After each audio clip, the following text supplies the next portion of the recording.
Hey guys. So we're back. We're back for another one. It is 12:42 a.m. 12:42 a.m. It is now Saturday. I got a call yesterday, Friday. By the way, before, we're wearing the same thing as we were in the last video because we are already here. So we just filmed two videos in one. Also, in the last video, I look like a doctor because I have to wear the gown and I have to wear gloves because of contact precautions for the room. Proceed. Yeah. So just be super careful about the coronavirus thing and just not getting people sick before transplant or after transplant in general. I know last video we talked about the coronavirus and stuff. So again, there are less lungs out there because if your hospital has a patient who has coronavirus, they will not take lungs from your hospital. So even though that patient doesn't have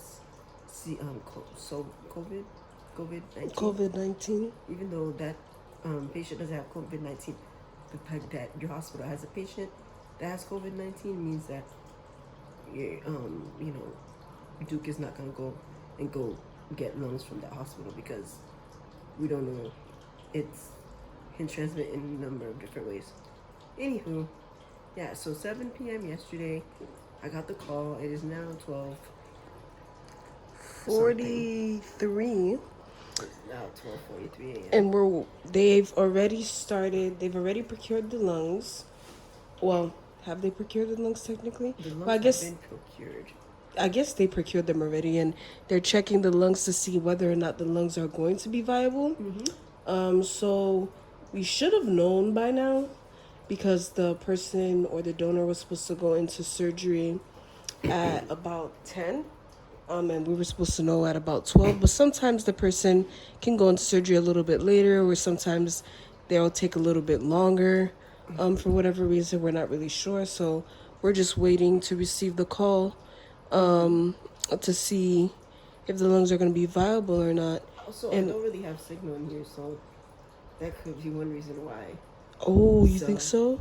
I think they would have called the nurse though and said something they'll call though. the nurse's station if they can't find me, but that could be one reason why we didn't get a call yet. But they didn't call the nurses either. But yeah, we're back for round 3, and we're hopefully third time's a charm. Hopefully third time's a charm. Again, this time more chill than the second time. They're really very calm. We were eating dinner. We were eating dinner, and then they called, and she was like, "You go ahead and finish dinner." And I just sat and watched my show and ate my dinner. Hold the camera. Can you please get a better angle? Because I feel like you look beautiful, bro. No, you be like getting me from under here. Bring it up so my face looks. There we go. That's what we like to see. I don't like this. My arm is gonna hurt. Put your chin down. Why is it up? Why do you have such a prestigious stance, though? Put your chin down. Put your chin down. I'm a prestigious type of person. Anyways, yeah. So Ruth got the call. We're just looking at her. We're like, "Who's that on the phone?" And then she's like, "Yeah, they said to come in at 8." Proceeds to continue eating her food. It was 7 o'clock, and we're just like, "Whatever, man. Like, we're not gonna know until 1 o'clock anyway. Like, there's no rush." We ate dinner. We washed the dishes. We cleaned up. We took our time. And we got here, I want to say, at about 8:30. And then when we got here, we found out that so the rules are changed again. They're being even more strict. There's only one person, Dr. Ray. only one visitor allowed. I have to wear this. There's only one visitor allowed because of the coronavirus, and there's no switching out. So when I came, they basically did a quick screening, asked me if I've been out of the country, if I've had a fever and stuff like that, and then they gave me this wristband. So you can only really come up here if you have this wristband on, and then also you can only have one visitor. So there's no switching, no anything, and they don't want any visitors after 9 p.m. So no one else can come in until tomorrow morning at 6 a.m. And if that's the case, then she'll already be in surgery. So the the last face she'll see before she goes in surgery is mine. Oh, God. And Jesus. Help then me. tomorrow, it might be a different person. So, and it also depends on what time she wakes up. And then tomorrow they said during the day we can switch out, but then once it comes nighttime, it's the same rules that apply again. And also, even if we do switch out, there can only be one specific visitor in the premises of the hospital. So that means the other person cannot just stay in the waiting room. They have to leave the hospital. There are no waiting rooms. There are Harry waiting is in rooms. his car right now. There are waiting rooms, but you can't stay in the waiting room. You literally cannot be like in the hospital physically. So right now, No Harry, one that doesn't need to be in the hospital can be in the hospital. Yeah, so right now Harry's sitting in the car, in the parking garage of the hospital, until we figure out what's gonna happen next. And then also there's been rumors going around. We've heard from a couple of staff members that come Monday, there's no visitors at all. Which is no crazy. exceptions, no anything. And I was like, well, even if she just had a lung transplant, because you kind of want somebody to be there with you, you know, after such a serious procedure. And they were like, no, you can't even have anybody come in and visit you starting Monday, no visitors whatsoever. They're being super, super strict. So she can't even have a caregiver in here. It'll just be her phone, and the walls, and the nurses, I guess. So I guess we're going to wait and see. Right now it's 12:48. You can't see the time, but we're going to wait and see. Wait for the call and see what happens next. Hopefully third time's a charm. Hoping and praying, fingers crossed. So the next video, we keep saying the next video, but then we take like an extra week, but it doesn't matter. So the It doesn't next matter. video, We're committed to bringing you updates. exactly. The next what's video, happening. you're gonna see either me or Ruth. Will you see Ruth? I don't know. Maybe Ruth will record while she's here by herself. So you'll see either me or Ruth, or you'll see both of us. I mean, you ain't got nothing else to do. You might as well record a video. Like, what you gonna do? Nothing. Okay. Yeah, that's pretty much it. Ruth, do you have anything else you would like to add? I just want to add that this all really sucks for COVID-19. I've always been I've been in and out of the hospital for years and stuff like that. And I think This is the most extreme I've ever seen. Yeah, this is the most anything. extreme. I know that sometimes they limit visitors. I've been in isolation rooms. I've been in ICU where they limit visitors, or the visitors have to wear like full gear and stuff, like The gown, the hospital gown mask. and the mask and the gloves. My family has had to do that before, but at this point, to be recovering from a major surgery and to have so many things going on all at once, and then not being with your family, I feel like I'm worried about that. I'm worried about how it's gonna be hard.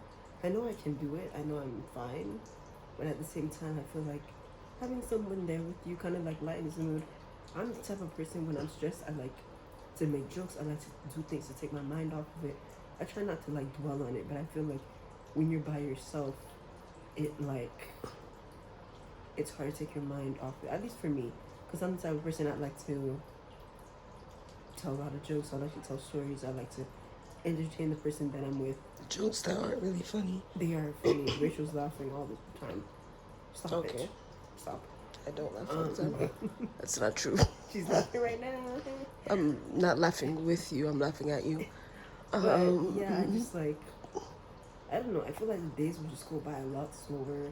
Yeah. And I feel like it's going to be frustrating for my family to find out what's going on. I mean, and you're going to be waking up. You're going to have to, learn how to eat again. You're going to be, taking your, learning how to walk properly, how to breathe properly, learning how to do a lot, and needing help to do a lot of stuff. You're going to have to rely on the nurses.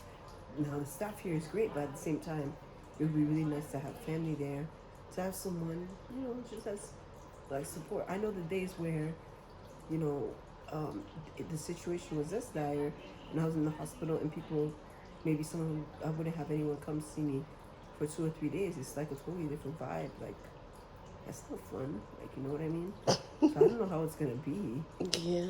Like, I feel like it's gonna be really tough, and I don't know how I would get through it, but we'll see if this is the one.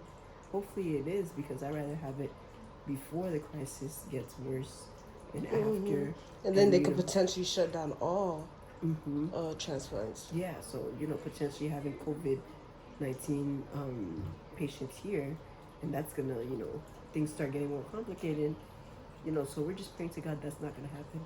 Just keep saying in prayer, because if that happens, you know, we're from Miami, we're away from home, we're not gonna, I mean, it's gonna be an even longer wait, and even thinking about more things and more issues of waiting here and things like that, unless, you know, and even if we can't even go to rehab, it's like, okay, so we're just waiting here for COVID-19 to be over and staying indoors, and yeah, it's difficult. So, And I think that also, oh well, I'll turn it back. Okay. I think that also will be kind of annoying, considering the fact that she can't have any visitors after surgery. So it's like when the doctors come in and they want to give updates, we have to kind of like either FaceTime in or rely on Ruth to try to, you know, tell us. and a lot of times I won't be like all the way there, like yeah, like mentally, you'll be in and out, like because you're on so sedated. much medications. Yeah, so it's like, So if you're telling me film videos, I'm like, who knows what those videos are gonna be about? I don't so know. it's like either the doctor's gonna have to call us for updates because we won't be physically here. And I'm the type of person, I think that information is more better received when you're present in the situation, because then you can think of questions that you would want to ask.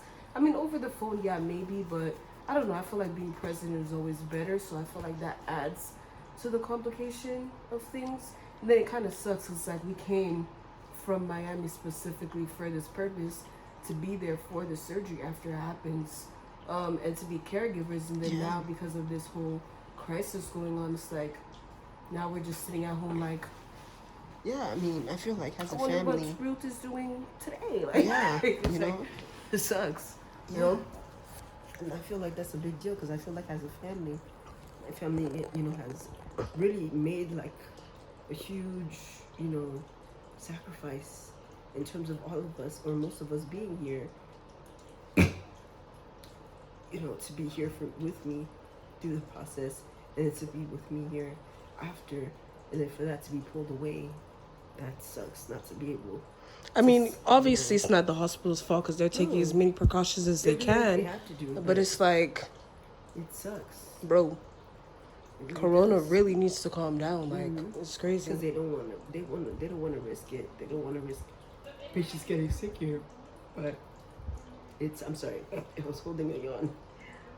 They don't want to risk patients getting sick here. But I don't know. I feel like it's hard for families who are out of town, which most of us are here at the Duke Transplants program. Most of the other patients that I know, they're not from North Carolina or Durham. If they're from North Carolina, they live like hours away. So just to think, like, you know, not to be able to see your family, and just, you know, being able to relate to the nurses and doctors. And some days you barely see a nurse or doctor.